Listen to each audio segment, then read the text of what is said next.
KB विद्युत प्रसारण line निर्माण कार्य अन्तिम चरणमा पुगेको छ।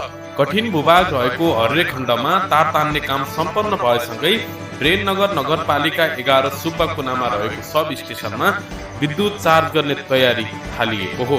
हाल छिन्चुदेखि भेरी नदी पुलतर्फ जम्पर जडानको काम भइरहेको छ। कोलपुरदेखि सुब्बाकुनासम्मको 52 किलोमिटर दूरीमा पोल तथा तारमा रुखका हाँगा बिङ्गा नछोएको सुनिश्चित गर्न पेट्रोलिङ कार्य समेत सुरु गरिएको छ। आयोजनाले अबको एक साताभित्र विद्युत चार्ज गर्ने लक्ष्य लिएको छ। यस आयोजना अन्तर्गत कोलपुरदेखि सुर्खेतसम्म 162 वटा टावर निर्माण गरिएको छ। करिब 70 करोड रुपैयाँ लागतमा निर्माण गरिएको यो परियोजनाको जिम्मा भारतीय कम्पनी आरएस इन्फ्रा प्रोजेक्टलाई 2076 असार 22 गते दिएको थियो। बाँकेको गाभर र बानियाबार क्षेत्रमा स्थानीय अवरोधका कारण काममा ढिलाइ भएको हो।